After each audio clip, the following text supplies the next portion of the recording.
ಬೀದಿ ನಾಯಿಗಳಿಗೆ ಬಿರಿಯಾನಿ ಉಣಿಸುವುದು ನಾಯಿಗಳಿಗೆ ಅಂತ. ಯಾಕೆ ಅಂದರೆ ಅದರ ಅಗ್ರೆಸಿವ್ನೆಸ್ ಇದೆಯಲ್ಲ ಅದನ್ನು ಸ್ವಲ್ಪ ಕಡಿಮೆ ಮಾಡಿಸಬಹುದು. ಉತ್ತರ ಭಾರತಕ್ಕೆಲ್ಲ ನೀವು ಡಿಫೆನ್ಸ್ ಕಾರಿಡಾರ್ಗಳನ್ನ ಕೊಟ್ಟಿದ್ದೀರಿ. ನಮ್ಮ ರಾಜ್ಯ ಕರ್ನಾಟಕ ಎಷ್ಟು ಮಹತ್ವಯುತವಾಗಿದೆ. ಏಕನಾಥ್ ಶಿಂದೆ ಅವ್ರ ಮೇಲೇನೆ ಆಗೋದು ಅಂತ ಹೇಳಿ ಗೊತ್ತಿತ್ತು, ಅದು ಹಾಗೆ ಆಗಿದೆ. ಭಾರತನೇ ಅಲ್ಲಿ ಅವತ್ತು ದೊಡ್ಡಣ್ಣನ ಒಂದು ಸ್ಥಾನವನ್ನ ನಿರ್ವಹಿಸಿದ್ದು. ನಮಸ್ಕಾರ ವೀಕ್ಷಕರೇ, ಸಂಯುಕ್ತ ಕರ್ನಾಟಕದ ಮಾತುಕತೆ ಕಾರ್ಯಕ್ರಮಕ್ಕೆ ಆತ್ಮೀಯವಾದ ಸ್ವಾಗತ. ನಾನು ಶುಭಾ ಕೆಬಿ. ನಮ್ಮ ಈ ಮಾತುಕತೆ ಕಾರ್ಯಕ್ರಮದಲ್ಲಿ ನಮ್ಮೊಂದಿಗಿದ್ದಾರೆ ಸಂಯುಕ್ತ ಕರ್ನಾಟಕದ ಮಾಸಪತ್ರಿಕೆ ಕಸ್ತೂರಿಯ ಸಂಪಾದಕರಾಗಿರುವಂತಹ ಶ್ರೀಮತಿ ಶಾಂತಲಾ ಧರ್ಮರಾಜ್ ಅವರು. ಮೇಡಮ್, ಕಾರ್ಯಕ್ರಮಕ್ಕೆ ಆತ್ಮೀಯವಾದ ಸ್ವಾಗತ. ನಮಸ್ಕಾರ ಶುಭಾ. ಒಂದು ಸಂತೋಷದ ವಿಷಯ ಹೇಳಬೇಕು ಅಂದರೆ, ನಾವು ಕಳೆದ ವಾರದ ಮಾತುಕತೆಯಲ್ಲಿ ಆಷಾಢ ಶುಕ್ರವಾರದ ಬಗ್ಗೆ ಸಾಕಷ್ಟು ಚರ್ಚೆಯನ್ನು ಮಾಡಿದ್ವಿ. VIP-ಗಳಿಗೆ ಒಂದು ಸಪ್ರೇಟ್ ಟೈಮ್ನ ಫಿಕ್ಸ್ ಮಾಡಿ ಆ ಟೈಮಲ್ಲಿ ಅವರಿಗೆ ಪ್ರವೇಶ ನೀಡಬೇಕು, ಸಾರ್ವಜನಿಕರಿಗೆ ತೊಂದರೆ ಆಗದೆ ಇರೋ ಥರ ನೋಡ್ಕೊಬೇಕು ಅನ್ನುವಂಥ ಮಾಹಿತಿಯನ್ನು ನೀವು ನೀಡಿದ್ರಿ. ಇದಕ್ಕೆ ಸಾಕಷ್ಟು ಮೆಚ್ಚುಗೆಯ ಅಭಿಪ್ರಾಯಗಳು ವ್ಯಕ್ತ ಆಗಿದೆ. ತುಂಬ ಜನ ಸಾರ್ವಜನಿಕರು ನಮಗೆ ಕಾಮೆಂಟ್ಸ್ ಮೂಲಕ ತಿಳಿಸಿದ್ದಾರೆ, ಹಾಗೆ ಏನು ಪರ್ಸ್ನಲ್ ಮೆಸೇಜ್, ದೂರವಾಣಿ ಎಲ್ಲದರಲ್ಲೂ ತಿಳಿಸಿದ್ದಾರೆ. ಹಾಗೆ ಕೆಲವು ಅದಷ್ಟೇ ತುಣುಕನ್ನು ಮಾತ್ರ ಎಡಿಟ್ ಮಾಡಿ ಕಳಿಸಿ ನಮಗೆ ಅಂತನೂ ರಿಕ್ವೆಸ್ಟ್ ಬಂದಿದೆ. ಸೊ ಅದೊಂದು ಒಳ್ಳೆ ಶುಭ ಸುದ್ದಿ. ಏಕೆಂದರೆ ನಮ್ಮ ಏನು ಮಾಹಿತಿ ಅಥವಾ ನಮ್ಮ ಚರ್ಚೆ ಎಲ್ಲೋ ಒಂದು ತಲುಪ್ತಾ ಇದೆ, ಜನರಿಗೆ ರೀಚ್ ಆಗ್ತಾ ಇದೆ, ಒಂದಿಷ್ಟು ಬದಲಾವಣೆಗಳಿಗೆ ಕಾರಣ ಆಗ್ತಾ ಇದೆ ಅನ್ನುವಂಥದ್ದು ಒಂದು ಸಂತಸದ ವಿಚಾರ. ಬದಲಾವಣೆ ಅಂತ ನಾನೇನು ಅಂದ್ಕೊಳ್ಳಲ್ಲ. ನೋಡಿ, ಇವಾಗ ಆಷಾಢದ ಇವಾಗ 3ನೇ ವಾರ ಅಂತ ಹೇಳಿದ್ರೆ ಇನ್ನೇನು ಕೊನೆ ಹಂತ ಆಷಾಢ ತಲುಪುವಂತಹ ಒಂದು ಸಂದರ್ಭ. ಮಳೆ ಆರ್ಭಟ ರಾಜ್ಯಾದ್ಯಂತ ಜೋರಾಗಿದೆ. ಹೀಗಿರುವಾಗ್ಲೇನೆ ಇಲ್ಲಿ ಮಳೆಯನ್ನು ಲೆಕ್ಕಿಸದೆ ಜನ ಮಧ್ಯರಾತ್ರಿ 3 ಗಂಟೆಗೆಲ್ಲ, ಅಂದ್ರೆ ನಸುಕು ಅಂತ ಹೇಳ್ಬೋದು, 3 ಗಂಟೆಗೆಲ್ಲ ಬಂದು ಪಾಪ ಚಾಮುಂಡಿ ಬೆಟ್ಟದ ಪಾದದ ಹತ್ರ ನಿಂತ್ಕೊಂಡಿದ್ದಾರೆ, ನೆರೆದಿದ್ದಾರೆ. ಅದು ದೊಡ್ಡ ಒಂದು ಪ್ರಮಾಣದಲ್ಲಿ. ಹೀಗಿರುವಾಗ ಅವ್ರಿಗೆ 4 ಗಂಟೆಗೆ ಬಿಟ್ಟಿದ್ದಾರೆ ಏರ್ಲಿಕ್ಕೆ, ಇಲ್ಲ ಏರ್ಲಿಕ್ಕೆ, ಹತ್ಲಿಕ್ಕೆ. ಹಾಗಿರುವಾಗ ನೋಡಿ, ಜನ ಇಷ್ಟು ಹಂಬಲ. ನಾನು ಕೇಳೋದು ಒಂದೇನೆ, ಇವರು ಕೆಲವು ಸ್ಟ್ರಿಕ್ಟ್ ನಾರ್ಮ್ಸನ್ನ ತರಬೇಕು ಮುಜರಾಯಿ ಇಲಾಖೆ. ಮುಜರಾಯಿ ಇಲಾಖೆ ಅಂದರೆ ಕೇವಲ ಏನು ಅಧಿಕ ಆದಾಯ ಬರುವಂತಹ ದೇವಾಲಯಗಳನ್ನು ಏನು ತನ್ನ ಸುಪರ್ದಿಗೆ ತೆಗೆದುಕೊಳ್ಳುವುದಕ್ಕಷ್ಟೇ ಅಲ್ಲ ಮುಜರಾಯಿ ಇಲಾಖೆ ಅಂತಿರೋದು. ಇವಾಗ ಗಾಳಿ ಆಂಜನೇಯ ದೇವಸ್ಥಾನವನ್ನು ಇವರು ತಮ್ಮ ಸುಪರ್ದಿಗೆ ತಗೊಳ್ತಾ ಇದ್ದಾರೆ ಮುಜರಾಯಿ ಇಲಾಖೆಯವರು. ಆಯ್ತು ತಗೊಳ್ಳಿ, ಬಟ್ ನೀವಲ್ಲಿ ಎಷ್ಟು ಅಭಿವೃದ್ಧಿ ಕಾರ್ಯಗಳನ್ನ ಮಾಡ್ತೀರಿ, ಜನರಿಗೆ ಎಷ್ಟು ಸವಲತ್ತು ಅನುಕೂಲಗಳನ್ನ ಕೊಡ್ತೀರಿ ಅನ್ನೋದು ಬಹಳ ಮುಖ್ಯ ಆಗುತ್ತೆ. ಇವಾಗ ಗೋಕರ್ಣದ್ದೆಲ್ಲ ತಮಗೆ ಗೊತ್ತು, ಈ ಥರದ್ದೆಲ್ಲ ಸಾಕಷ್ಟು ದೇವಾಲಯಗಳ ಬಗ್ಗೆ ತುಂಬ ಚರ್ಚೆ ಆಗ್ತಾನೇ ಇರುತ್ತೆ ಸಾರ್ವಜನಿಕ ವಲಯದಲ್ಲಿ. ಇವರು ಏನು ಮುಜರಾಯಿ ಇಲಾಖೆಗೆ ತಗೊಂಡ್ರು ಸರ್ಕಾರ, ಅದರಿಂದ ಏನಾಗ್ತಿದೆ, ಏನಾಯಿತು ಅಂಥೇಳಿ. ಚಾಮುಂಡಿ ಬೆಟ್ಟದ್ದು ಆಷಾಢ ಶುಕ್ರವಾರ ಎಲ್ಲ ಕಡೆಯಿಂದ ಜನ ಬರ್ತಾರೆ. ನಾನು ಜನರಿಗೂ ಕೇಳ್ಕೊಳ್ಳೋದಿಷ್ಟೇ, ಒಂದು ಸರಿ ಸಾಕು, ನೀವು ಪ್ರತಿ ವಾರ ಬಂದು ಅಮ್ಮನವ್ರ ದರ್ಶನ ಪಡಿಲೇಬೇಕು. ಅದು ಆ ನೂಕುನುಗ್ಲಲ್ಲಿ ಆ ವಯಸ್ಸಾದ ಒಬ್ಬ ವೃದ್ಧ ಮಹಿಳೆ ನಿಂತ್ಕೊಂಡಿದ್ದಾರೆ. ಅವ್ರನ್ನ ನೋಡಿದ್ರೆ ನಮಗೆ ಭಯ ಆಗುತ್ತೆ. ಅದು ಹೇಗೆ ಬಂದು ಅಲ್ಲಿ ನಿಂತ್ಕೊಂಡಿದ್ರು ಆ ನೂಕುನುಗ್ಲಲ್ಲಿ. ನಂಗೆ ಬಹಳ ಕಷ್ಟ. ಮಕ್ಕಳನ್ನೆಲ್ಲ ಕರ್ಕೊಂಡು ಬಂದಿದ್ದಾರೆ. ಏನ್ ಆ ಪುಟ್ಟು ಮಕ್ಕಳನ್ನ ಹೆಗಲ ಮೇಲೆ ಕೂರಿಸ್ಕೊಂಡೆಲ್ಲ ಬಂದಿದ್ದಾರೆ. ಈ ಜನರು ಸ್ವಲ್ಪ ಇದ್ರ ಬಗ್ಗೆ ಯೋಚನೆ ಮಾಡಬೇಕು. ಆಮೇಲೆ VIP ಎಂದಿನಂತೆ ಮತ್ತೆ ಇವರದ್ದು ಏನೋ ಹರಿದು ಬಂದಿದೆ ಪರೇಡ್ ಇಲ್ಲಿ. ಇವರಿಗೆಲ್ಲ ಆಷಾಢ ಶುಕ್ರವಾರದಲ್ಲೇ ದೇವಿ ದರ್ಶನ, ಇಲ್ಲಾಂದ್ರೆ ಇವರಿಗೆ ಕೃಪೆ ಸಿಗದೇ ಇಲ್ವಾ ದೇವಿದು? ಇರ್ಲಿ, ಅದು ಅವರವರ ಭಕ್ತಿ, ಅವರವರ ಭಾವ. ಅದಕ್ಕೆ ನಾವು ಯಾವುದು ತಕರಾರು ಏನು ಹೇಳೋದಕ್ಕಾಗಲ್ಲ. ಆದ್ರೆ ಈಗ ನೋಡಿ, ತಿರುಪತಿಗೆ ಕೋಟ್ಯಾಂತರ ಜನ ಬರ್ತಾರೆ. ವೈಕುಂಠ ಏಕಾದಶಿ ದಿವಸ ನೀವು ಗಮನಿಸಿ, ಎಲ್ಲಾ ಕಡೆಯಿಂದ ಹೋಗ್ತಾರೆ. ಈ ತಿರುಪತಿಯಲ್ಲಿರುವಂತೆ ಇಲ್ಲೂ ಯಾಕೆ ರೇಷನಿಂಗ್ ಆಫ್ ಇದು ವಿಸಿಟರ್ಸ್ ಇದನ್ನ ಯಾಕೆ ಆ ಥರದ ವ್ಯವಸ್ಥೆ ತರಬಾರ್ದು? ಒಂದು ಬ್ಯಾಂಡ್ ಹಾಕ್ತಾರೆ, ಆಮೇಲೆ ಇದು ಏನು ಆಧಾರಿತ ವ್ಯವಸ್ಥೆಯನ್ನ ಅವರು ಅಂದ್ರೆ ಅದರ ಒಂದು ಸಪೋರ್ಟ್ನ ತಗೊಂಡು ಅತ್ಯಾಧುನಿಕ ತಂತ್ರಜ್ಞಾನದ ಮೂಲಕ ಈ ಒಂದು ದರ್ಶನದ ವ್ಯವಸ್ಥೆಯನ್ನ ಮತ್ತಷ್ಟು ಸರಳಗೊಳಿಸ್ತಾ ಇದ್ದಾರೆ ತಿರುಪತಿಲಿ. ಅದೇ ರೀತಿ ಇಲ್ಲೂ ಮಾಡಬಹುದಲ್ಲ? ಎಷ್ಟು ಅನುಕೂಲ ಆಗುತ್ತೆ ಜನರಿಗೆ. ಒಂದು ಸಾರಿ ಬಂದ್ರೆ ತಿಂಗಳಿಗೆ ಒಂದು ಏನು ದರ್ಶನದ ಒಂದು ಅವಕಾಶ ಅಂತ ಹೇಳಿದ್ರೆ ಆಷಾಢ ಶುಕ್ರವಾರ 1 ವಾರ ಬರ್ತಾರೆ ಅವರು, ದರ್ಶನ ತಗೊಳ್ಳಿ, ಮತ್ತೆ ನೆಕ್ಸ್ಟ್ ಬೇರೆ ಬೇರೆಯವರಿಗೆ ಅವಕಾಶ ಸಿಗಲಿ ಅಂತ ನನಗನ್ಸುತ್ತೆ. ಈ ಥರ ಮುಜರಾಯಿ ಇಲಾಖೆ ಆಧುನಿಕ ತಂತ್ರಜ್ಞಾನ ಅಳವಡಿಕೆಯಲ್ಲೂ ಕೂಡ ಗಮನ ಹರಿಸಬೇಕು. ಕೇವಲ ದೇವಾಲಯಗಳನ್ನು ತನ್ನ ಸುಪರ್ದಿಗೆ ತೆಗೆದುಕೊಳ್ಳುವುದಕ್ಕಷ್ಟೇ ಅಲ್ಲ ಅಂತ ನನಗನ್ಸುತ್ತೆ. ಖಂಡಿತ ಮೇಡಮ್, ಇದು ಕೂಡ ಜನರಿಗೆ ತಲುಪಲಿ ಅನ್ನೋದು ನಮ್ಮ ಮನವಿ. ಸೊ ಇದ್ರ ಜೊತೆಗೆ ನೀವಾಗಲೇ ಈ ಮಳೆಯಲ್ಲೂ ಬಂದು ಕ್ಯೂ ನಿಲ್ತಾ ಇದ್ದಾರೆ ಅಂತ ಹೇಳಿದ್ರಿ. ರಾಜ್ಯದಲ್ಲಿ ಈಗಾಗಲೇ ಮಳೆ ಆರಂಭವಾಗಿದೆ, ಸಾಕಷ್ಟು ಆರ್ಭಟ ಜೋರಾಗಿ ಮುಂದುವರೆದಿದೆ. ಹೌದು, ಮುಂದುವರೆದಿದೆ. ಕೇವಲ ರಾಜ್ಯ ಅಲ್ಲ, ದೇಶಾದ್ಯಂತ ಉತ್ತರ ಭಾರತ, ಹಿಮಾಚಲ ಪ್ರದೇಶ ನಲುಗಿ ಹೋಗಿದೆ. ಉತ್ತರಾಖಂಡದಲ್ಲಿದೆ, ಬಟ್ ಹಿಮಾಚಲ ಪ್ರದೇಶ ನಲುಗಿ ಹೋಗಿದೆ. ಅಸ್ಸಾಂನಲ್ಲೂ ಅಷ್ಟೇನೆ. ಇದು ಪ್ರತಿ ಏನು ಮಾನ್ಸೂನ್ ನಲ್ಲಿ ಇದು ಇದ್ದಿದ್ದೆ. ಇದನ್ನೇ ನಾವು ಅಂದ್ರೆ ಈ ತರಹದ ಒಂದು ಮಳೆಯ ಆರ್ಭಟ, ಅದರ ಪರಿಣಾಮಗಳು ಇವೆಲ್ಲ ಇದ್ದಿದ್ದೆ. ಹೌದು, ಬಟ್ ಅದಕ್ಕೆ ಏನೇನು ಪೂರ್ವ ಸಿದ್ಧತೆಗಳು ಮಾಡ್ಕೋಬೇಕು, ಅದನ್ನ ನಾವು ಗಮನ ಹರಿಸಬೇಕು. ಸಾರ್ವಜನಿಕರು ಮಾಡ್ಕೊಬೇಕು, ಸರ್ಕಾರ ಆಯಾ ಜಿಲ್ಲಾಡಳಿತ ಅದರ ಬಗ್ಗೆ ಗಮನ ಹರಿಸಬೇಕು. ಅದನ್ನ ಮೈಸೂರು ಜಿಲ್ಲಾಡಳಿತ ಚಾಮುಂಡೇಶ್ವರಿ ದರ್ಶನಕ್ಕೆ ಆಷಾಢ ಶುಕ್ರವಾರದ ದಿನ ನಿಜವಾಗ್ಲೂ ಮುತುವರ್ಜಿ ವಹಿಸಿದ್ದಿದ್ರೆ, ಮುಂಜಾಗ್ರತಾ ಕ್ರಮಗಳನ್ನೆಲ್ಲ ತಗೊಂಡಿದ್ರೆ ಅಷ್ಟು ನುಗ್ಲಾಗುವಂತ ಒಂದು ಏನು ಅವಕಾಶ ಇರ್ತಿರ್ಲಿಲ್ಲ ಅಂತ ನನಗನ್ಸುತ್ತೆ. ಓಕೆ, ಸೊ ಇವಾಗ ಮಳೆ ಅಂತ ಬಂದಾಗ ಸೊಳ್ಳೆಗಳ ಉತ್ಪತ್ತಿ ಜಾಸ್ತಿ ಆಗುತ್ತೆ. ಸೊ ಅದರ ಸೊಳ್ಳೆಗಳ ನಿರ್ಮೂಲನೆಯ ಬಗ್ಗೆ ನಾನೀಗ ಹೇಳ್ದೆ, ಈ AI ಇದೆ ಅಂದ್ರೆ ಕೃತಕ ಬುದ್ಧಿಮತ್ತೆ ತಂತ್ರಜ್ಞಾನ ಇದೆ ಅಂತ ನೋಡಿ. ನೆರೆಯ ಆಂಧ್ರ ಪ್ರದೇಶದಲ್ಲಿ ಸೊಳ್ಳೆಗಳ ನಿರ್ಮೂಲನೆಗೆ AI ತಗೊಂಡಿದ್ದಾರೆ ಅವರು. ಅದರ ಒಂದು ನೆರವನ್ನು ತಗೊಂಡಿದ್ದಾರೆ. ಅಂದ್ರೆ ಹೆಂಗೆ ಅಂದ್ರೆ ಇದು ಯಾವ ಸೀಸನ್ ನಲ್ಲಿ ಬ್ರೀಡಿಂಗು, ಮೊಟ್ಟೆ ಯಾವಾಗ ಇಡುತ್ತೆ, ಯಾವ್ಯಾವ ಜಾತಿಯ ಸೊಳ್ಳೆಗಳು, ಯಾವ್ಯಾವ ತಳಿ ಸೊಳ್ಳೆಗಳು ಯಾವ್ಯಾವ ಸೀಸನ್ ಅಲ್ಲಿ ಇಡುತ್ತವೆ, ಈ ಚಿಕನ್ ಗುನಿಯಾ ತರುವಂತ ಸೊಳ್ಳೆಗಳದ್ದು ಯಾವ್ದು ಸೀಸನ್ನು, ಡೆಂಗ್ಯೂದ್ ಯಾವ್ದು, ಅದ್ ಯಾವಾಗ, ಅದನ್ನಂದ್ರೆ ನಾವ್ ಯಾವಾಗ ಯಾವ ರೀತಿ ಕ್ರಮ ತಗೊಂಡ್ರೆ ಈ ಸೊಳ್ಳೆಗಳನ್ನ ನಿರ್ಮೂಲನೆ ಮಾಡಬಹುದು ಅಂತ ಹೇಳಿ ಈಗ ನಮ್ಮ ರಾಜ್ಯದಲ್ಲಿ ಈಗ 6 ಕೋಟಿ ರೂಪಾಯಿಯ ಹೊಸ ಒಂದು ಏನು ಯೋಜನೆಯನ್ನ ಆರೋಗ್ಯ ಇಲಾಖೆ ಕೈಗೆತ್ತಿಕೊಂಡಿದೆ. ಇದ್ರ ಪ್ರಕಾರ 1500 ಜನರನ್ನ ಇವರು ಪ್ರತಿನಿತ್ಯ 400 ರೂಪಾಯಿ ಅವ್ರಿಗೆ ಏನು ದಿನಗೂಲಿ ಅಂತ ಹೇಳ್ಬೋದು. ಆ ಒಂದು ಆಧಾರದ ಮೇಲೆ 100 ದಿನಗಳು ಅಂತ ಹೇಳಿದ್ರೆ ಬಹುತೇಕ 3.5 ತಿಂಗಳು ಬರುತ್ತೆ. ಆ ಅವಧಿಗೆ ಇವರನ್ನ ಏನು ನೇಮಕ ಮಾಡಿಕೊಂಡು ಇವರು ಎಲ್ಲ ಕಡೆ ಹೋಗಿ, ಇವಾಗ ನಿಮಗೆ ಗೊತ್ತಲ್ಲ ಸಿಂಪಡಣೆ ಎಲ್ಲ ಮಾಡ್ತಾರಲ್ಲ, ಸೊ ಇದೆಲ್ಲ ಕ್ರಮಗಳು. ಆಮೇಲೆ ಒಬ್ರು ಏನು ಜಿಲ್ಲೆಗೊಬ್ಬ ಕೀಟ ಸಂಗ್ರಹಕಾರರು ಇವರನ್ನ ನೇಮಿಸೋದು ಅಂತ ಹೇಳಿದ್ರೆ ಯಾವ್ಯಾವ ಸೊಳ್ಳೆ ನಾನು ಹೇಳದ್ನಲ್ಲ, ಈ ಆಂಧ್ರದಲ್ಲಿ ಆ ತರಹದ್ದು ಇಲ್ಲಿ ಯಾವ ತರ ಅಂತ ಹೇಳಿದ್ರೆ ಡೆಂಗ್ಯೂ ಮತ್ತೆ ಚಿಕನ್ ಗುನಿಯಾ ಪ್ರಕರಣಗಳು ಬಹಳ ಜಾಸ್ತಿ ಆಗ್ತಾ ಇದೆ. ಈಗ ಇನ್ನೂ ಜಾಸ್ತಿ ಆಗುವ ಒಂದು ಸಾಧ್ಯತೆ ಇರೋದ್ರಿಂದ ಈ ರೀತಿಯ ಒಂದು ಕ್ರಮವನ್ನ ರಾಜ್ಯ ಸರ್ಕಾರ ತಗೊಂಡಿದೆ. ನೋಡೋಣ ಇದು ಹೇಗೆ ಏನು ಸಕ್ಸಸ್ ಆಗತ್ತೆ ಅಂತ ಹೇಳಿ ಕಾದ್ ನೋಡ್ಬೇಕು. ಬಟ್ ಆರೋಗ್ಯ ಇಲಾಖೆ ಮುತುವರ್ಜಿ ವಹಿಸಿ ಮಾಡ್ತಾ ಇದೆ. ಇದು ಒಂದು ಒಳ್ಳೆಯ ಬೆಳವಣಿಗೆ. 6 ಕೋಟಿ ರು ಇದಕ್ಕೋಸ್ಕರ ನಿಗದಿಪಡಿಸಿದ್ದಾರೆ. ಇದಲ್ಲದೇನೆ ಇನ್ನು ಬೇರೆ ಬೇರೆ ಅವರದ್ದು ಏನು ಕಾರ್ಯಸೂಚಿ ಇದೆ ಈ ಒಂದು ಸೊಳ್ಳೆಗಳ ನಿರ್ಮೂಲನೆಗೆ ಸಂಬಂಧಿಸಿದಂಗೆ. ಯಾಕೆ ಅಂತ ಹೇಳಿದ್ರೆ ಬಹಳಷ್ಟು ರೋಗಗಳು, ಮಳೆಗಾಲದ ರೋಗಗಳು ಸೊಳ್ಳೆಗಳಿಂದಾನೇ ಬರ್ತಾ ಇರೋದು ಅಂತ ಹೇಳಿ.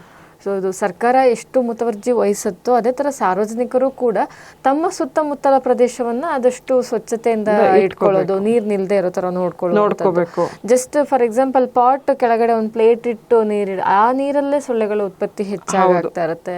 ಚರಂಡಿ ನೀರು ಈ ತರದನ್ನ ಸ್ವಲ್ಪ ಸಾರ್ವಜನಿಕರು ಗಮನ ಕೊಟ್ರೆ, ನಾವು ನಮ್ಮ ಮನೆಗಳ ಸುತ್ತಮುತ್ತ ಸ್ವಲ್ಪ ಶುಚಿತ್ವವನ್ನ ಕಾಪಾಡಿದ್ರೆ ನಾವೇ ಆರೋಗ್ಯವಾಗಿರೋದು ಅಲ್ವಾ ಮಾಡಬಹುದು. ಹೌದು, ಸಾರ್ವಜನಿಕರು ಇದ್ರ ಕಡೆ ಗಮನ ಹರಿಸಲಿ ಅಂತ ರಾಜ್ಯ ಸರ್ಕಾರದ ಜೊತೆ ಸಾರ್ವಜನಿಕರು ಕೈ ಜೋಡಿಸಬೇಕು. ಹೌದು, ಸೊ ಇದ್ರ ಜೊತೆಗೆ ನಾವು ಬೀದಿ ನಾಯಿಗಳಿಗೆ ರಾಜ್ಯ ಸರ್ಕಾರ ಬೆಂಗಳೂರಿನಲ್ಲಿ ಇದೊಂದು ಏನು ಬೀದಿ ನಾಯಿಗಳು ಮಕ್ಕಳನ್ನ ಎಳೆದೊಯ್ಯೋದು, ಕಚ್ಚೋದು ಇವೆಲ್ಲ ಮೊನ್ನೆ ತಾನೇ 2 ಇನ್ಸಿಡೆಂಟ್ ಅಲ್ವಾ.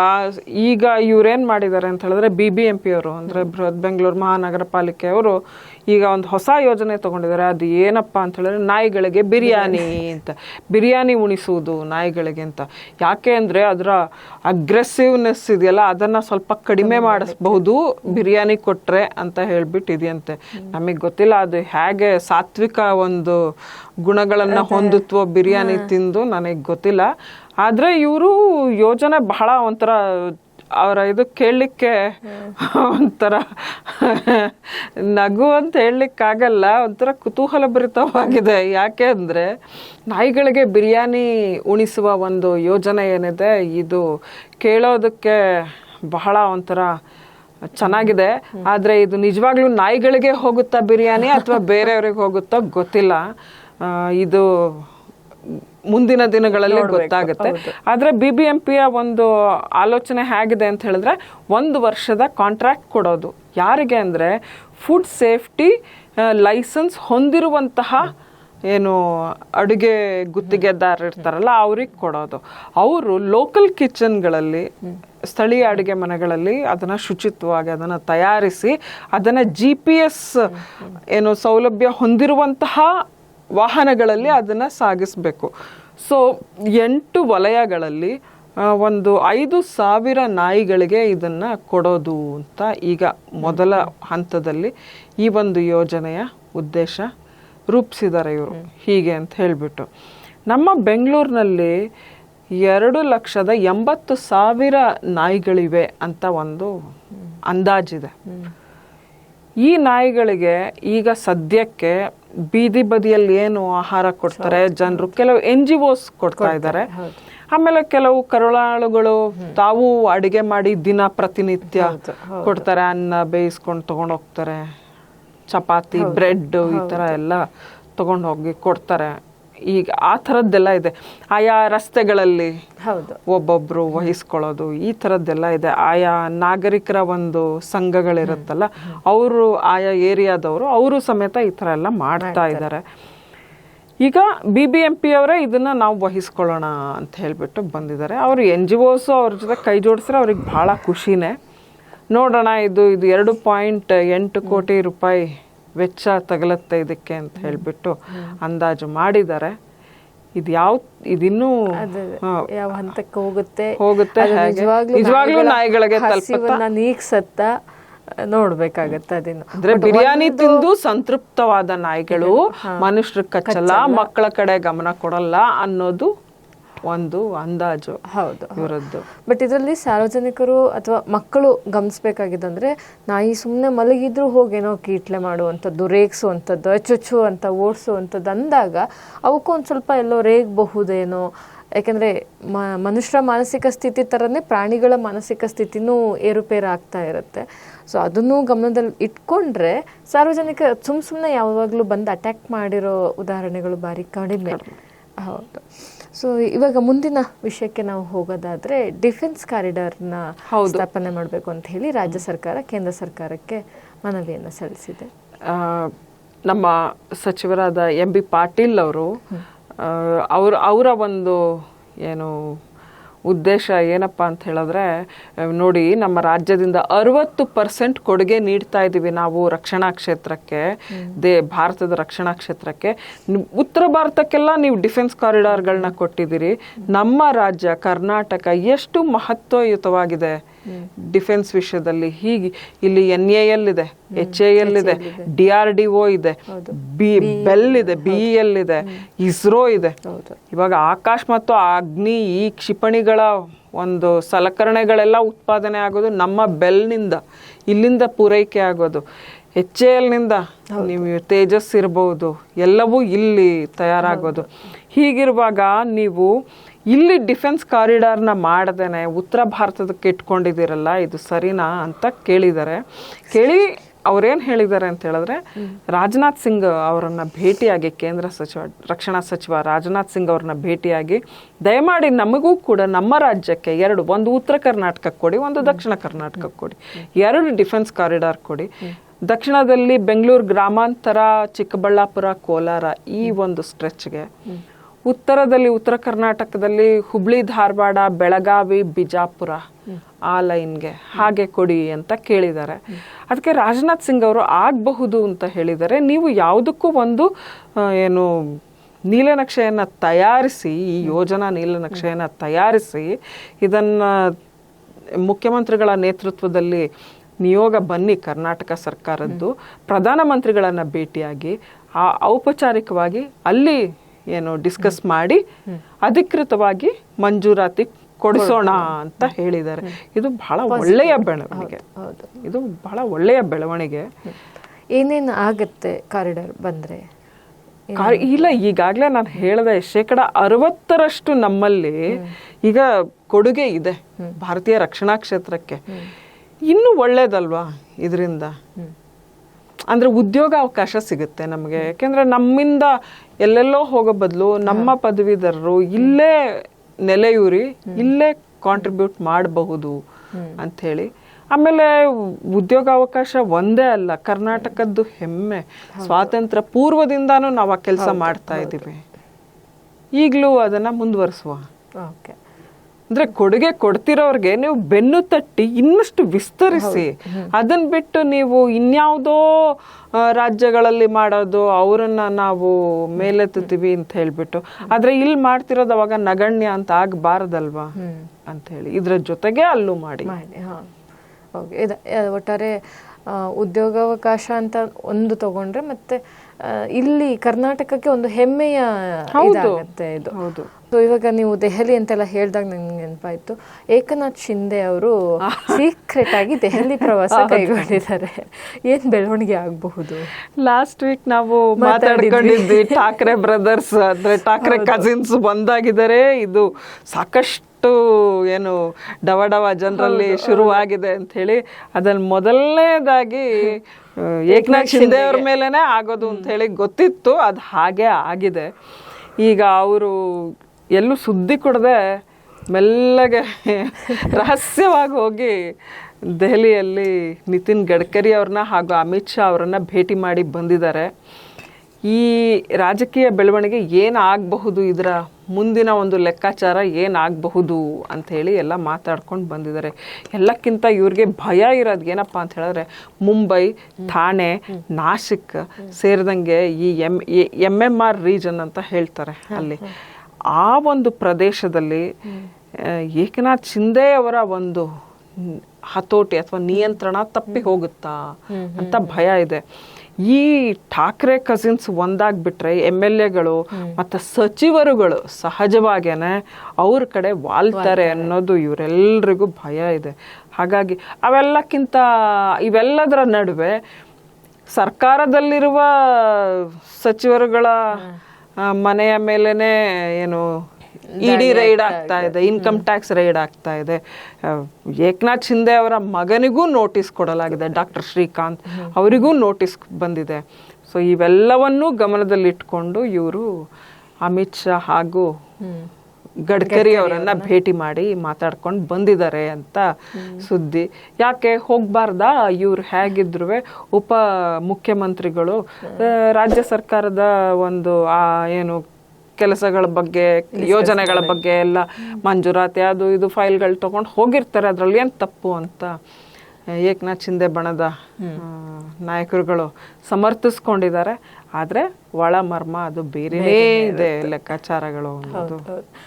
ಈ ರಾಜಕೀಯದ ಹಾವು ಎಣ್ಣೆ ಆಟವನ್ನ ನಾವು ಅದು ಪ್ರತ್ಯಕ್ಷವಾಗಿ ನೋಡ್ಬೇಕೇ ಹೊರತು ಊಹೆ ಮಾಡಲಿಕ್ಕೆ ಬಹಳ ಕಷ್ಟನೇ ಆಗುತ್ತೆ ಅದು. ಹೌದು. ಓಕೆ, ನಾವೀಗ ವಿದೇಶದ ಸುದ್ದಿಗಳತ್ತ ಹೋಗೋದಾದ್ರೆ, ಅಮೆರಿಕದಲ್ಲಿ ಉದ್ಯೋಗ ಕಡಿತ ನಡೀತಾ ಇದೆ. ಇದ್ರ ಬಗ್ಗೆ ಒಂದಿಷ್ಟು ಮಾಹಿತಿ. ಇದುವರೆಗೆ ನಾವು ಖಾಸಗಿ ಕಂಪ್ನಿಗಳಲ್ಲಿ ಲೇ ಆಫ್ ನಡೆಯುತ್ತೆ ಅಂತ ಕೇಳ್ತಾ ಇದ್ವಿ, ಪ್ರತಿನಿತ್ಯ ಕೇಳ್ತಾ ಇರ್ತೀವಿ ಈಗ್ಲೂ.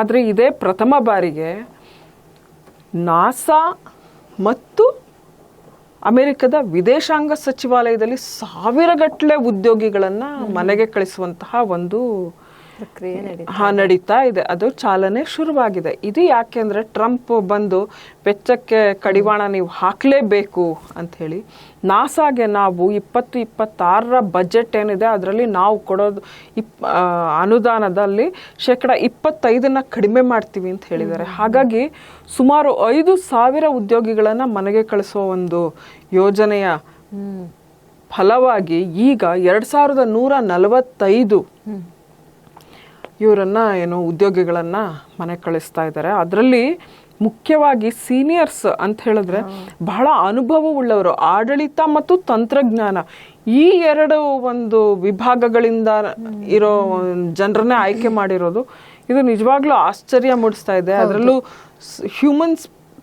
ಹ್ಯೂಮನ್ ಸ್ಪೇಸ್ ಫ್ಲೈಟ್ ಈ ವಿಭಾಗ ಬಹಳ ಮುಖ್ಯ ನಾಸಾಗೆ. ಅಲ್ಲಿಂದನೇ ದೊಡ್ಡ ದೊಡ್ಡ ಹುದ್ದೆಯಲ್ಲಿರೋರನ್ನೆಲ್ಲ ನೀವು ಏನು ಅರ್ಲಿ ರಿಟೈರ್ಮೆಂಟ್ ತಗೊಳ್ಳಿ ಅಂತ ಅವ್ರಿಗೆಲ್ಲ ಸೂಚನೆ ಕೊಟ್ಟಾಗಿದೆ ಈಗಾಗ್ಲೇನೆ. ವಿದೇಶಾಂಗ ಸಚಿವಾಲಯದಲ್ಲೂ ಕೂಡ 1000ಕ್ಕೂ ಹೆಚ್ಚು ಉದ್ಯೋಗಿಗಳಿಗೆ ಪಿಂಕ್ ಸ್ಲಿಪ್ ಕೊಡುವ ಒಂದು ಏನು ಆಲೋಚನೆ ನಡೀತಾ ಇದೆ, ಜಾರಿಗೆ ಬಂದಿದೆ. ಅದು ನಾಸಾಗೆ ಒಟ್ಟು 10 ಸೆಂಟರ್ ಇದೆ ಎಲ್ಲಿ ಅಮೆರಿಕದಲ್ಲಿ. ನಾಸಾದ ಮುಂದಿನ ಯೋಜನೆಗಳ ಮೇಲೆ ಇದು ಯಾವ ರೀತಿ ಪರಿಣಾಮ ಬೀರುತ್ತೆ ಅಂದ್ರೆ, ಅವರು ಈಗ ಹೆಚ್ಚು ಪ್ರೈವೇಟೈಸ್ ಹೆಚ್ಚು ಏನು ಮುಕ್ತ ಸ್ವಾತಂತ್ರ್ಯ ಕೊಡ್ತಿರೋದ್ರಿಂದ, ಇವಾಗ ನಿಮಗೆ ಗೊತ್ತು ಸುನೀತಾ ವಿಲಿಯಮ್ಸನ್ ಅವರನ್ನ ಕರ್ಕೊಂಡು ಬರ್ಲಿಕ್ಕೆ ನಾಸಾ ಅಲ್ಲ, ಅದು ಎಲಾನ್ ಮಸ್ಕ್ ಕಡೆಯಿಂದ ಅದು ಅವರು ಕಳಿಸಿದ್ದಂತಹ ಒಂದು ಸ್ಪೇಸ್ ಇದು ಕ್ಯಾಪ್ಸೂಲ್, ಅಲ್ಲಿಂದ ಡ್ರ್ಯಾಗನ್ ಕ್ಯಾಪ್ಸೂಲ್, ಅದರಿಂದ ಕರ್ಕೊಂಡು ಬಂದಿದ್ದು.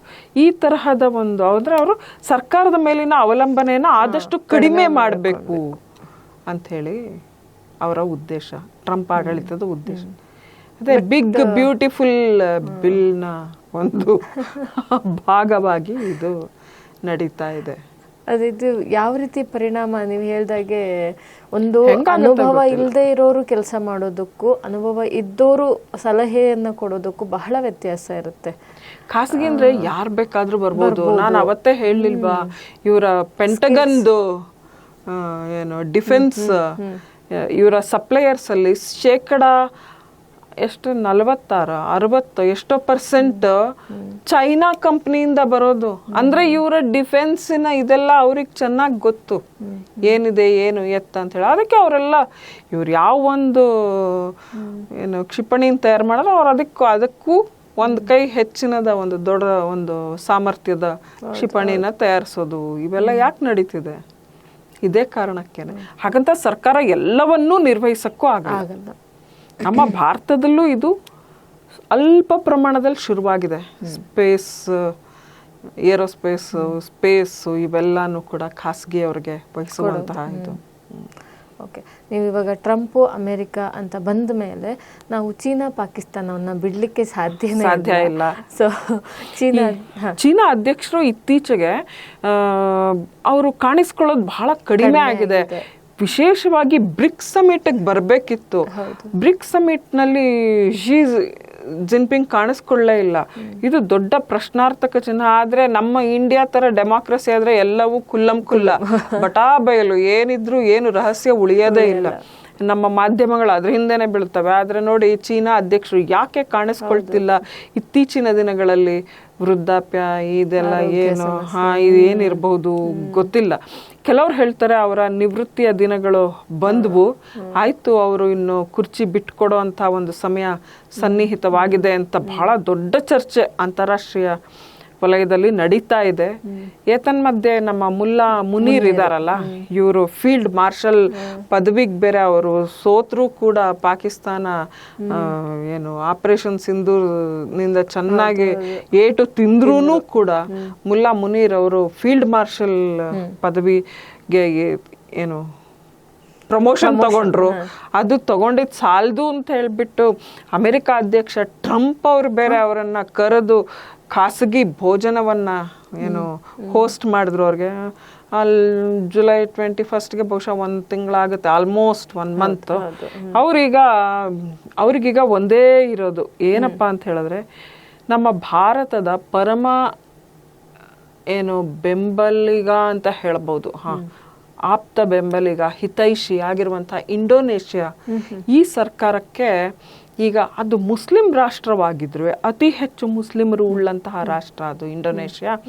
ಹಂಗಾಗಿದ್ರೂ ಕೂಡ ಅವ್ರು ಯಾಕೆ ನಮ್ಗೆ ಭಾರತಕ್ಕೆ ಅವರು ಸಪೋರ್ಟ್ ಮಾಡ್ತಿದ್ದಾರೆ ಅಂತ ಹೇಳ್ಬಿಟ್ಟು ಈಗ ಅವರು ಏನು ಜುಲೈ 21ಕ್ಕೆ ಅವರು ಜಕಾರ್ತಾಗೆ ಭೇಟಿ ನೀಡಲಿದ್ದಾರೆ. ಯಾಕೆ ಅಂತ ಹೇಳಿದ್ರೆ, ನೀವು ಅವರನ್ನ ಮನವೊಲಿಸ್ಕೋಬೇಕು ಅಂತ ಹೇಳಿ, ಇಂಡೋನೇಷ್ಯಾದ ಮನವೊಲಿಸ್ಕೊಳ್ಬೇಕು. ಆಪರೇಷನ್ ಸಿಂಧೂರ್ ಅದಕ್ಕಿಂತ ಮುಂಚೆ ಪಹಲ್ಗಾಮ್ ದಾಳಿ ಆದಾಗ ಇಂಡೋನೇಷ್ಯಾ ಕಂಡೆಮ್ ಮಾಡಿ ಇಂಡೋನೇಷ್ಯಾ ಏನು ಮಾಡುತ್ತೆ ಅಂತ ಹೇಳಿದ್ರೆ ISIS ಏನು ನಂಟು ಇದ್ದಂಥ ಇಬ್ಬರು ಉಗ್ರಗಾಮಿಗಳನ್ನು ಜಕಾರ್ತಾದಿಂದ ಇಲ್ಲಿಗೆ ಗಡಿಪಾರು ಮಾಡುತ್ತೆ. ಇದು ಭಾರತದ ಮಟ್ಟಿಗೆ ಬಹಳ ದೊಡ್ಡ ಒಂದು ಏನು ಟರ್ನಿಂಗ್ ಪಾಯಿಂಟ್ ಅಂತ ಹೇಳ್ಬೋದು. ಇದು ಪಾಕಿಸ್ತಾನಕ್ಕೆ ನುಂಗಲಾರದ ತುತ್ತು. ಆ ಪಾಕಿಸ್ತಾನ ಮತ್ತು ತುರ್ಕಿ ಇವರಿಬ್ಬರಿಗೂ ಬ್ರಿಕ್ಸಲ್ಲೂ ಅಷ್ಟೇ ಸಮಿಟಲ್ಲಿ ಈ 17ನೇ ಶೃಂಗದಲ್ಲಿ ಇವರು ಭಾರತ ತುರ್ಕಿಯನ್ನ ನೀನು ಎಲ್ಲಿರ್ಬೇಕೋ ಅಲ್ಲಿ ಇರು ಅನ್ನೋ ರೀತಿ ಮಾಡಿದ್ದಿದೆಯಲ್ಲ. ಆಮೇಲೆ ಭಾರತನೇ ಅಲ್ಲಿ ಅವತ್ತು ದೊಡ್ಡಣ್ಣನ ಒಂದು ಸ್ಥಾನವನ್ನ ನಿರ್ವಹಿಸಿದ್ದು, ನಿಭಾಯಿಸಿದ್ದು, ಇದೆಲ್ಲ ಈ ಕೆಲವು ರಾಷ್ಟ್ರಗಳಿಗೆ ಕಣ್ಣು ಕುಕ್ಕಿ ಹೋಗಿದೆ. ಪಾಕಿಸ್ತಾನ ಇರ್ಬೋದು, ತುರ್ಕಿ ಇರ್ಬೋದು. ತುರ್ಕಿ ನಾನೇನು ಸುಮ್ಮನೆ ಇರಲ್ಲ ಅಂತ ಹೇಳಿದೆ. ಆಯ್ತಾಯ್ತು ನೋಡೋಣ ಅಂತ ಹೇಳಿ ಇವರೇನು ಅದಕ್ಕೆ ಲೆಕ್ಕನೇ ಇಟ್ಟಿಲ್ಲ, ಕ್ಯಾರೆ ಅಂತ ಅಂದಿಲ್ಲ. ನಾನು ಈ ಮಾತಿನ ಮಧ್ಯೆ ಮುನೀರ್ದು ನಾವು ಮಾತಾಡ್ತಿದ್ರು, ಇದು ಒಂದು ವಿಷಯ ಹೇಳಬೇಕು. ನಾನು ಹಿಂದೆನೂ ಹೇಳಿದ್ದೀನಿ, ರೇರ್ ಅರ್ತ್ ಮಿನರಲ್ಸ್ ಏನಿವೆ ಅದರ ಒಂದು ಪ್ರೊಡಕ್ಷನಲ್ಲಿ ಇಡೀ ವರ್ಲ್ಡಲ್ಲಿ ಇವತ್ತು ಚೈನಾ ನಂಬರ್ 1. ಬ್ರಿಕ್ಸಲ್ಲಿ ಭಾರತ ಮಾಡಿರೋ ಒಂದು ಒಳ್ಳೆಯ ಏನು ಕೆಲಸ ಅಂತ ಹೇಳಿದ್ರೆ, ಚೀನಾದ ಮೇಲಿನ ಅವಲಂಬನೆಯನ್ನು ವಿಶ್ವ ಆದಷ್ಟು ಕಡಿಮೆ ಮಾಡಿಕೊಳ್ಬೇಕು. ನಾವು ನಿಜವಾಗಿಯೂ ಏನು ಸ್ವಾವಲಂಬಿಗಳು ಮತ್ತೆ ನಮ್ಮನ್ನು ನಾವು ರಕ್ಷಣೆ ಮಾಡ್ಕೋಬೇಕು ಅಂತ ಹೇಳಿದ್ರೆ, ನಮಗೂ ಈ ಥರದ ಮಿನರಲ್ಸ್ಗಳು ಇದ್ರೂ ನಮಗೆ ಅದರ ಒಂದು ಗಣಿಗಾರಿಕೆ ಇವೆಲ್ಲ ಗೊತ್ತಿಲ್ಲ. ಅದಕ್ಕೆ ಇವರು ಆಫ್ರಿಕನ್ ಕಂಟ್ರೀಸ್ಗೆಲ್ಲ ಹೋಗಿರೋದು, ಘಾನಾ ಇವೆಲ್ಲದಕ್ಕೂ ಹೋಗಿದ್ರಲ್ಲ. ಮತ್ತೆ ಅಲ್ಲೆಲ್ಲಾನು ಇವರು ಇದನ್ನೇ ಕರೆ ಕೊಟ್ಟಿದ್ದು ಏನಂದ್ರೆ, ರೇರ್ ಅರ್ತ್ ಮಿನರಲ್ಸ್ ಏನಿದೆ ಇದರ ಒಂದು ಗಣಿಗಾರಿಕೆಯನ್ನ ನಾವುಗಳೇ ನಿರ್ವಹಿಸಬೇಕು ಹೊರತು ದೊಡ್ಡ ಬೃಹತ್ ಶಕ್ತಿಗಳ ಕೈಗೆ ಕೊಡೋದು ಬೇಡ ಅಂತ ಹೇಳ್ಬಿಟ್ಟು ಅದನ್ನ ನೇರವಾಗಿ ಹೇಳದೇ ಇದ್ರು ಸೂಚ್ಯವಾಗಿ ಇದನ್ನ ತಿಳಿಸಿದ್ದಾರೆ. ಈಗ ಮುನೀರ್ ವಿಷಯಕ್ಕೆ ಬರೋಣ. ಮುನೀರು ಇಂಡೋನೇಷ್ಯಾನ ಹೇಗಾದ್ರೂ ಮನವೊಲಿಸ್ಬೇಕು. ಯಾಕೆಂದ್ರೆ OIC ಅಂತ ಒಂದಿದೆ. ಈ ಆರ್ಗನೈಸೇಷನ್ನು ಇದೇನಪ್ಪ ಅಂತ ಹೇಳಿದ್ರೆ, ಆರ್ಗನೈಸೇಷನ್ ಆಫ್ ಇಸ್ಲಾಮಿಕ್ ಕೋಆಪರೇಷನ್ ಅಂತ. ಇದರಲ್ಲಿ ಆಪರೇಷನ್ ಸಿಂಧೂರ್ಗೆ ಛೀಮಾರಿ ಹಾಕಿಸ್ಬೇಕು ಭಾರತಕ್ಕೆ ಈ ಒಂದು ವಿಷಯನ ತಗೊಂಡು ಅಂತೇಳಿ ಪಾಕಿಸ್ತಾನ ಹುನ್ನಾರ ನಡೆಸಿತ್ತು. ಆದರೆ ಇಂಡೋನೇಷ್ಯಾ ಅದಕ್ಕೆ ಒಂದು ಸೊಪ್ಪು ಹಾಕಲಿಲ್ಲ, ಕ್ಯಾರೆ ಮಾಡಲಿಲ್ಲ. ಇಲ್ಲ, ಇದು ಪ್ರಸ್ತುತ ಅಲ್ವೇ ಅಲ್ಲ. ಭಾರತ ಟೆರರಿಸಮ್ನ ಶಿಕಾರಿಯಾಗಿದೆ. ಭಾರತದಲ್ಲಿ ಟೆರರಿಸ್ಟ್ಗಳು ನಡೆಸ್ತಿರೋಂತಹ ಒಂದು ಅಮಾನವೀಯ ಕೃತ್ಯಗಳಿದೆಯಲ್ಲ, ಅದನ್ನು ಅಂತಾರಾಷ್ಟ್ರೀಯ ಸಮುದಾಯ ಖಂಡಿಸಬೇಕು. ಹಾಗಿರುವಾಗ ನಾವ್ಯಾಕೆ ಭಾರತಕ್ಕೆ ಆಪರೇಷನ್ ಸಿಂಧೂರಕ್ಕೆ ಛೀಮಾರಿ ಹಾಕಬೇಕು? ಇಲ್ಲ, ಸಾಧ್ಯ ಇಲ್ಲ ಅಂತ ಇಂಡೋನೇಷ್ಯಾ ಹೇಳಿದ್ದು ಒಂಥರ ಮುಖಭಂಗ ಆಗಿದೆ ಮುನೀರ್ಗೆ.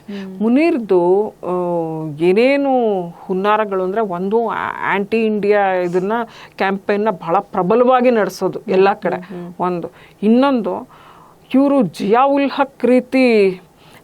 ಹಕ್ ಈ ತರ ಮಾಡದೇ ಇದ್ರು ಈ ಮುಲ್ಲಾ ಮುನೀರ್ ಇದಾರಲ್ಲ, ಇವರೊಂಥರ ಅಡಿಯಿಂದನೇ ಷಡ್ಯಂತ್ರ ಹೆಣೆಯುವಂತಹ ವ್ಯಕ್ತಿ. ಇವರು ಚಾಪೆ ಅಡಿನಲ್ಲೇನೆ ನರಿಬುದ್ಧಿ. ಇವ್ರೇನ್ ಮಾಡಕ್ ಹೊರಟಿದ್ದಾರೆ ಅಂತ ಹೇಳಿದ್ರೆ, ನೀವು ಆಶ್ಚರ್ಯ ಪಡಬೇಕಿಲ್ಲ, ಮುಂದೆ ಕೆಲವೇ ದಿನಗಳಲ್ಲಿ ಇವರೇ ಜನರಲ್ ಪರ್ವೇಜ್, ಜನರಲ್ ಜಿಯಾ ಉಲ್ ಹಕ್ ತರ ತಾವೇ ಸರ್ವಾಧಿಕಾರಿಯಾಗಿ ಏನು ಅಲ್ಲಿನ ಡೆಮೊಕ್ರೆಟಿಕ್ ಸರ್ಕಾರ ಏನಿದೆ PML ನವಾಜ್, ಆ ಸರ್ಕಾರವನ್ನ ಅಧಿಕಾರದಿಂದ ಕೆಳಗಿಳಿಸಿ ತಾನೇ ಅಧಿಕಾರದ ಚುಕ್ಕಾಣಿ ಕೈಯಲ್ಲಿ ಹಿಡಿದ್ರೂ ನೀವು ಆಶ್ಚರ್ಯ ಪಡಬೇಕಾಗಿಲ್ಲ. ಅವರು ಅದೇ ಒಂದು, ಯಾಕಂದ್ರೆ ಅವರಿಗೆ ಅಮೆರಿಕದ ಸಂಪೂರ್ಣ ಬೆಂಬಲ ಇದೆ, ಸಂಪೂರ್ಣ ಬೆಂಬಲ ಇದೆ. ಹಾಗಾಗಿ ಇವ್ರೇನ್ ಬೇಕಾದ್ರೂ ಮಾಡ್ತಾರೆ ಅಂತ ಅನ್ಸುತ್ತೆ. ಒಂದ್ ಕಡೆ ಹಾರಾಟ ಜಾಸ್ತಿ ಆಗಿದೆ ಮುನೀರ್ದು, ಇನ್ನೊಂದ್ ಕಡೆ ಶಿ ಜಿನ್ಪಿಂಗ್ದು ಸುದ್ದಿ ಬಹಳ ಕಮ್ಮಿ ಆಗಿದೆ. Low profile he is maintaining ಅಂತ ಅನ್ಸುತ್ತೆ. ಅದೇ ನೋಡ್ಬೇಕಾದ್ರೂ ಹಿಂದೆಡೆ ಏನಿದೆ ಹಿನ್ನೆಲೆ ಅಂತ ಹೇಳಿ ಮುಂದಿನ ದಿನಗಳಲ್ಲಿ ನಮಗೆ ಗೊತ್ತಾಗುತ್ತೆ. ಹೌದು. ಸೊ ಇವಾಗ ಮುಂದಿನ ವಿಚಾರಕ್ಕೆ ಹೋಗೋದಾದ್ರೆ ನಾವು ವಿಂಬಲ್ಡನ್ ಆಟದ ಬಗ್ಗೆ. ವಿಂಬಲ್ಡನ್ ಈಗ ಬಹುತೇಕ ಅಂತಿಮ ಹಂತ ಬರ್ತಾ ಇದೆ. ಬಹಳ ಬೇಜಾರಾಗಿದೆ ಏನು ಅಂದ್ರೆ, 25ನೇ ಗ್ರ್ಯಾಂಡ್ ಸ್ಲಾಮ್ ಪ್ರಶಸ್ತಿಯ ಒಂದು ಕಿರೀಟವನ್ನ ಧರಿಸ್ತೀನಿ ಅಂತ ಕನಸು ಕಾಣ್ತಾ ಇದ್ದಂತಹ ಸರ್ಬಿಯಾದ ಟೆನ್ನಿಸ್ ಸಾಮ್ರಾಟ ನೊವಾಕ್ ಜೋಕೋವಿಕ್ ಪಾಪ ಸೋತ್ ಬಿಟ್ರು ಸೆಮಿಫೈನಲ್ಸ್ ಅಲ್ಲಿ, ಮುಗ್ಗರಿಸಿದ್ದಾರೆ. ಮತ್ತೊಂದು ಕಡೆ ನಮ್ಮ ಸ್ಪೇನ್ನ ಅಲ್ಕರಾಜ್ ಅವರು ಗೆದ್ದಿದ್ದಾರೆ. ಅವರು ಫೈನಲ್ ತಲುಪಿದ್ದಾರೆ. ನೋಡೋಣ ಯಾರು ಏನೋ ಗೆಲ್ತಾರೆ ಅಂತ ಹೇಳ್ಬಿಟ್ಟು ಕುತೂಹಲನೇ ಅದು ಯಾವಾಗ್ಲೂ ಅಷ್ಟೇ. ಫೈನಲ್ ಮ್ಯಾಚ್ ಆಲ್ವೇಸ್ ಸಿನ್ನರ್ ನೇರ ಸೆಟ್ ನಲ್ಲಿ ಸಿನ್ನರ್ ಸೋಲ್ಸಿದ್ದು ಇವ್ರನ್ನ ಬಹಳ ಒಂದು ಬೇಜಾರಂತನೂ ಅನ್ನಿಸ್ತು. ಆದ್ರೂ ಏನು ಮಾಡ್ಲಿಕ್ಕಾಗಲ್ಲ. ಹೌದು. ಸೊ ಇವಾಗ ಇದಿಷ್ಟು ನಮ್ಮ ಈ ವಾರದ ಮಾತಾಗಿತ್ತು. ಕತೆಗೆ ನಾವೀಗ ಬರೋದಾದರೆ ಒಂದು ವಿಶೇಷ ಸಬ್ಜೆಕ್ಟನ್ನು ಇವತ್ತು ಮೇಡಮ್ ತೊಗೊಂಬಂದಿದ್ದಾರೆ, ವಧು ದಕ್ಷಿಣೆ. ನಾವು ವರದಕ್ಷಿಣೆ ಬಗ್ಗೆ ಕೇಳಿದ್ದೀವಿ, ನೋಡಿದ್ದೀವಿ, ಅದರ ವಿರೋಧ ಹೋರಾಟಗಳನ್ನು ಮಾಡಿರ್ತೀವಿ. ಸೊ ಇದು ವಧು ದಕ್ಷಿಣೆ ಕೊಟ್ಟು ವಿವಾಹ ಆಗುವಂಥದ್ದು, ಇದನ್ನು ನೀವು ಹೇಳ್ತೀನಿ ಅಂತ ಅಂದ್ರಿ ಕತೆಗೆ. ಹೌದು ಶುಭ. ವಧು ದಕ್ಷಿಣೆ ಇರಲಿ ವರದಕ್ಷಿಣೆ ಇರಲಿ ಯಾವುದನ್ನು ಯಾರು ಕೊಡಬಾರ್ದು. ನನಗೆ ಇದು ನಿಜವಾಗ್ಲೂ ಸಮ್ಮತ ಇಲ್ಲ ಈ ಒಂದು ಏನು ವ್ಯವಸ್ಥೆಯ ಬಗ್ಗೆ. ಮೊದಲೆಲ್ಲ ವಧು ದಕ್ಷಿಣೆ ಕೊಡ್ತಿದ್ರಂತೆ, ಆಮೇಲಿಂದ ಇದು ವರದಕ್ಷಿಣೆಗೆ ತಿರುಗುತ್ತಂತೆ. ಅಫ್ಘಾನಿಸ್ತಾನದಲ್ಲಿ ಈಗಲೂ ಕೂಡ ವಧು ದಕ್ಷಿಣೆ ನಡೆಯುತ್ತೆ. ಅದು ಎಷ್ಟೇ ವರ್ಷದ ಹೆಣ್ಮಕ್ಳಿಗೆ ಆಗಲಿ ವಧು ದಕ್ಷಿಣೆ ಕೊಟ್ಟು ಬಡವರ ಮನೆ ಹೆಣ್ಮಕ್ಳನ್ನ, ಚಂದದ ಹೆಣ್ಮಕ್ಳನ್ನ ಗಂಡಸರು, ಆಮೇಲೆ ಅಲ್ಲಿ ಗಂಡಸರಿಗೆ ನೀವು ಎಷ್ಟು ಬೇಕಾದ್ರೂ ಮದುವೆ ಆಗ್ಬೋದು, ನಿಮಗೇನು ಅಲ್ಲಿ ನಿರ್ಬಂಧ ಇಲ್ಲ ಮದುವೆಗೆ, ಹೀಗೆ ಇರಬೇಕು ಹಾಗೆ ಇರಬೇಕು ಆ ಥರದ್ದೇನಿಲ್ಲ. ಈಗ ವಧು ದಕ್ಷಿಣೆ ಯಾಕೆ ಅಲ್ಲಿ ಚರ್ಚೆ ಆಗ್ತಿದೆ ಅಂತ ಹೇಳಿದ್ರೆ, ವಧು ದಕ್ಷಿಣೆ ಚರ್ಚೆ ಆಗ್ತಿಲ್ಲ, ವಧು ದಕ್ಷಿಣೆಯನ್ನು ಅಲ್ಲಿ ವಲ್ವರ್ ಅಂತ ಕರೀತಾರೆ. ಈ ಹಲ್ಮಂದ್ ಅನ್ನೋ ಒಂದು ಪ್ರಾಂತ, ಅದು ಮರ್ಜಾ ಅನ್ನೋ ಜಿಲ್ಲೆನಲ್ಲಿದೆ. ಅಲ್ಲಿ ಪಶ್ತೂನ್ ಕುಟುಂಬಕ್ಕೆ ಸೇರಿದ ಒಂದು 6 ವರ್ಷದ ಹುಡುಗಿಯನ್ನ 45 ವರ್ಷದ ಅಪ್ಪನಿಗಿಂತ ಜಾಸ್ತಿ ವಯಸ್ಸು, ತಾತನ್ ವಯಸ್ಸು, ತಾತ ಮೊಮ್ಮಗಳಾಯ್ತಾ, 45 ವರ್ಷದ ವ್ಯಕ್ತಿ 6 ವರ್ಷದ ಹುಡುಗಿಯನ್ನ, ಬಾಲಕಿಯನ್ನ ಮದುವೆ ಆಗ್ಬಿಟ್ರು. ಮದುವೆ ಆಗದ ವಿಷಯ ಗೊತ್ತಾಗಿ ತಾಲಿಬಾನ್ ಆಡಳಿತ ಮದುವೆಯಾದವ ವರ ಮತ್ತು ಹುಡುಗಿಯ ಅಪ್ಪ ಇಬ್ಬರನ್ನು ಅರೆಸ್ಟ್ ಮಾಡಿದ್ದಾರೆ. ಒಳ್ಳೆ ಕೆಲಸ. ಇಲ್ಲ, ಯಾಕೆ ಅರೆಸ್ಟ್ ಮಾಡಿದ್ದಾರೆ ಅಂತ ಹೇಳ್ತೀನಿ ಕೇಳಿ. ಒಳ್ಳೆ ಕೆಲಸ ಏನದು? ಹುಡುಗಿಗೆ 9 ವರ್ಷ ಆಗೋವರೆಗೂ ನಿಂಗೆ ಕಾಯಕ್ಕಾಗ್ತಿರ್ಲಿಲ್ಲ. 9 ವರ್ಷಕ್ಕೆ ಅಲ್ಲಿ ಹೆಣ್ಮಕ್ಳ ಮದುವೆ ಆಗಬಹುದು. ಈ ಕಾರಣದಿಂದಾನೇ ಅಲ್ಲಿ ಅಂದರೆ ಅಫ್ಘಾನಿಸ್ತಾನ್ನಲ್ಲಿ 15 ವರ್ಷಕ್ಕಿಂತ ಕಡಿಮೆ ವಯಸ್ಸಿನ ಹೆಣ್ಮಕ್ಳು ಮದುವೆ ಆಗುವವರ ಸಂಖ್ಯೆ 9.8 ಇದೆ. 18 ವರ್ಷಕ್ಕಿಂತ ಕಡಿಮೆ ವಯಸ್ಸಿನವರು ಮದುವೆ ಆಗುವಂತಹ ಒಂದು ಹೆಣ್ಮಕ್ಳ ಸಂಖ್ಯೆ 28 ಇದೆ. ಹಾಗೆ 18 ವರ್ಷದ ಒಳಗಿನ ಹುಡುಗರದ್ದು ವಿವಾಹ ಮಾಡ್ತಾರೆ ಅಲ್ಲಿ, ಅದು ಮಾಡ್ತಾರೆ. ಆದರೆ ಈ 45ರ ಅಜ್ಜ ಇದ್ನಲ್ಲ, ಯುವ ಮದುವೆ ಇವನಿಗೀಗಾಗಲೇ 2 ಸರಿ ಮದುವೆ ಆಗಿದೆ.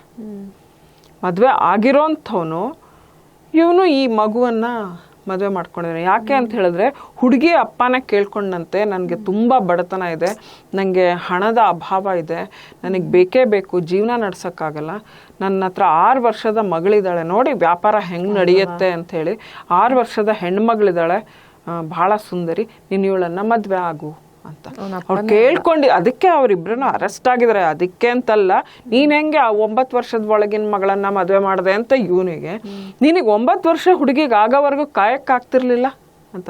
ಅಂದರೆ ಅಡ್ವಾನ್ಸ್ ಪೇಮೆಂಟ್ ಮಾಡಿ ಬುಕ್ಕಿಂಗ್ ಮಾಡಿ ಇಟ್ಕೊಳ್ಳೋದು ಅನ್ನೋ ತರಹ. ಅಂದರೆ ಹೆಣ್ಮಗುವಿಗೂ ಜಾನುವಾರಿಗೂ ವ್ಯತ್ಯಾಸವೇ ಇಲ್ಲ. ಜಾನುವಾರು ಆಗಲಿ ಹೆಣ್ಮಕ್ಳಾಗಲಿ ಯಾವ ಜೀವಕ್ಕೂ ಅಲ್ಲಿ ಬೆಲೆ ಇಲ್ಲ ಅನ್ನೋದು ಭಾಳ ಬೇಜಾರು. ಅಲ್ಲಿ ಈ ಪಶ್ತೂನ್ ಬುಡಕಟ್ಟಿಗೆ ಸೇರಿರುವಂತಹ ಜನಾಂಗದವರು ಈಗ ಬಡತನ, ಅದೇ ನಮ್ಮ BPL ಫ್ಯಾಮಿಲೀಸ್ ಹೇಳ್ತೀವಲ್ಲ, ಬಡತನ ರೇಖೆಗಿಂತ ಕಡಿಮೆ ಇರೋರು ಅಂತ, ಬಡವರಲ್ಲಿ ಬಡವರು ಅವರು ಈಗ ಪ್ರಸ್ತುತ ಅವರ ಸ್ಥಿತಿ ಆ ತರಹ ಇದೆ. ಯುದ್ಧದಿಂದ ನಲುಗಿ ಹೋಗಿದೆ ಆ ದೇಶ. ಒಂದು ಕಾಲಕ್ಕೆ ಗಾಂಧಾರ ದೇಶ ಎಷ್ಟು ಆ್ಯಕ್ಚುಲಿ ಅಲ್ಲಿ ನೈಸರ್ಗಿಕ ಸಂಪನ್ಮೂಲಗಳಿಗೆ ಏನೂ ಕೊರತೆ ಇಲ್ಲ, ಯಥೇಚ್ಛ ಅಂತಹ ಒಂದು ನೈಸರ್ಗಿಕವಾಗಿ ಶ್ರೀಮಂತವಾಗಿರುವ ದೇಶ ಇವತ್ತು ಮಾನವೀಯತೆ, ಸಂಸ್ಕಾರ ಎಲ್ಲದರಲ್ಲೂ ಬಹಳ ಕೆಳಗಿನ ಮಟ್ಟಕ್ಕಿದೆ. ಹಾಗಾಗಿ ಪಾಪ ಚಿಕ್ಕ ಚಿಕ್ಕ ವಯಸ್ಸಿನ ಮಕ್ಕಳಿಗೆ, ಹೆಣ್ಮಕ್ಳಿಗೆ ಅಲ್ಲಿ ನೋಡಿ, ಹೆಣ್ಮಗು ಮನೆಯಿಂದ ಹೊರಗೇನೆ ಬರೋ ಹಂಗಿಲ್ಲ. ಹೊಸಲು ದಾಟಬೇಕು ಅಂದರೆ ಒಬ್ಬ ಪುರುಷ ಜೊತೆಗಿರಬೇಕು. ಅಂದ್ರೆ ಈಗ ನಾವು ಬೆಳಿಗ್ಗೆ ನಾಯಿಗಳನ್ನೆಲ್ಲ ವಾಕಿಂಗ್ ಮಾಡಿಸ್ಕೊಂಡು ಹೋಗುವಾಗ ಒಂದು ಬೆಲ್ಟ್ ಹಾಕಿ ಹಿಡ್ಕೊಂಡು ಕರ್ಕೊಂಡು ಹೋಗ್ತೀವಲ್ಲ, ಇದು ಆ ತರಹದ ಲೆಕ್ಕ. ಎಷ್ಟು ಅಮಾನವೀಯದ ಪರಮಾವಧಿ ಇದು. ಹೌದು, ಪರಮಾವಧಿ. ಯಾಕಂದ್ರೆ ಅವಾಗ ತಾಲಿಬಾನ್ ಸರ್ಕಾರ ಬಂದಾಗ್ಲೇನೆ ಹೆಣ್ಮಕ್ಳು ಹೊರಗೆ ಹೋಗ್ಬಾರ್ದು, ಟಿವಿಯಲ್ಲಿ ಕಾಣಿಸ್ಕೋಬಾರ್ದು, ಓದಬಾರ್ದು. ಹೌದು, ಎಲ್ಲಾರು ಏನಕ್ಕೆ ಆಚೆ ಗಂಡನ ಜೊತೆಗೆ ಹೋಗೋದಾದ್ರೂ ಕಣ್ಣು ಬಿಟ್ಟು ಇನ್ಯಾವ ಭಾಗಗಳು ಕಾಣಿಸ್ಕೊಳ್ಬಾರ್ದು. ಎಷ್ಟರ ಮಟ್ಟಿಗೆ ದೌರ್ಜನ್ಯ ನಡೀತಾ ಇದೆ ಅಂತ ಹೇಳಿ. ನೀವು ಇವಾಗ ಬಾಲ್ಯ ವಿವಾಹ ಅಂದ ತಕ್ಷಣ ನನಗೆ ಒಂದು ನೆನಪಾಯಿತು. ನಮ್ಮ ಸಂಯುಕ್ತ ಕರ್ನಾಟಕದ ಸಪ್ಲಿಮೆಂಟ್ ಜಾಣರ ಗುರು ಪತ್ರಿಕೆಯಲ್ಲಿ ಮಕ್ಕಳ ಹಕ್ಕುಗಳ ಬಗ್ಗೆ ಸೀರೀಸ್ ಬರ್ತಾ ಇರುತ್ತೆ. ಅದರಲ್ಲೂ ಕಳೆದ 2 ಸೀರೀಸ್ ಬಾಲ್ಯ ವಿವಾಹದ ಬಗ್ಗೆನೇ ಬಂದಿತ್ತು. ಆ ಲೇಖನವನ್ನ ಓದಿದ ಒಬ್ಬ ಗ್ರಾಮೀಣ ಮಹಿಳೆ ನಮ್ಮ ಲೇಖಕರು ವಾಸುದೇವ್ ಶರ್ಮಾ ಅವರಿಗೆ ಕಾಲ್ ಮಾಡಿ ಈ ಥರ ಬಾಲ್ಯ ವಿವಾಹ ನಡೀತಾ ಇದೆ, ತಡೀರಿ ಅಂತ ಹೇಳಿ ಫೋನ್ ಮಾಡಿದ್ದಾರೆ. ಸೊ ನಮ್ಮ ಲೇಖನ ಸಂಯುಕ್ತ ಕರ್ನಾಟಕ ಪತ್ರಿಕೆಯಿಂದಾಗಿ ಒಂದು ಬಾಲಕಿಯ ಬಾಲ್ಯ ವಿವಾಹ ನಿಂತಿದೆ. ಬಹಳ ಉತ್ತಮವಾದ ಬೆಳವಣಿಗೆ ಇದು. ಅಭಿನಂದನೆಗಳು ಶುಭ. ಇಡೀ ಜಾಣರ ಗುರು ತಂಡಕ್ಕೆ ಮತ್ತು ವಾಸುದೇವ್ ಶರ್ಮಾ ಅವರಿಗೆ, ಅಂಕಣಕಾರರು, ಅವರು ತುಂಬಾ ಉತ್ತಮವಾದ ವಿಚಾರಗಳನ್ನ ತಿಳಿಸ್ಕೊಡ್ತಾರೆ. ನಾನು ಗಮನಿಸಿದ್ದೀನಿ. ಮಕ್ಕಳಿಗೆ ಸಂಬಂಧಿಸಿದ ಹಕ್ಕುಗಳು ಏನೇನಿದೆ, ಶಾಲೆಗಳಲ್ಲಿ ಏನೇನು ಹಕ್ಕುಗಳನ್ನು ಪಾಲಿಸಬೇಕು, ಪ್ರತಿ ಒಂದನ್ನು ಡೀಟೇಲ್ಡ್ ಆಗಿ ಮಾಹಿತಿಯನ್ನ ಕೊಡ್ತಾರೆ. ಸೊ ಯಾರ್ಯಾರು ಇದು ಯಾಕೆ ಹೇಳ್ತಾ ಇದ್ದೀನಿ ಅಂದರೆ, ಸಂಯುಕ್ತ ಕರ್ನಾಟಕ ಜಾಣರ ಗುರು ಸ್ಟೂಡೆಂಟ್ ಎಡಿಷನ್ನೇ ಆಗಿರೋದ್ರಿಂದ ಸೊ ಯಾರ್ಯಾರು ಸ್ಕೂಲ್ಗಳಲ್ಲಿ ಅವಶ್ಯಕತೆ ಇದೆ ಅಂದವರು ಸಂಪರ್ಕ ಮಾಡಿ ಅದನ್ನ ಪತ್ರಿಕೆಯನ್ನು ತಗೊಬೋದು. ಇದು ಕೇವಲ ₹1 ಅಷ್ಟೇನೆ. ಸೊ ಬಾಲ್ಯ ವಿವಾಹ ಅಂದಾಗ ನನಗೆ ಆ ಇನ್ಸಿಡೆಂಟ್ ನೆನಪಾಯ್ತು. ಬಾಲ್ಯ ವಿವಾಹ ನಮ್ಮ ಭಾರತದಲ್ಲೂ ಏನು ಕಡಿಮೆ ಇಲ್ಲ, ಎಲ್ಲಾ ಕಡೆ ಇದೆ. ಇಲ್ಲಿ ದೇವದಾಸಿ ಮಕ್ಕಳುಗಳಿಗೆ ಅದನ್ನು ಒತ್ತಾಯ ಪೂರ್ವಕವಾಗಿ ಅದನ್ನ ಮಾಡ್ತಾರೆ.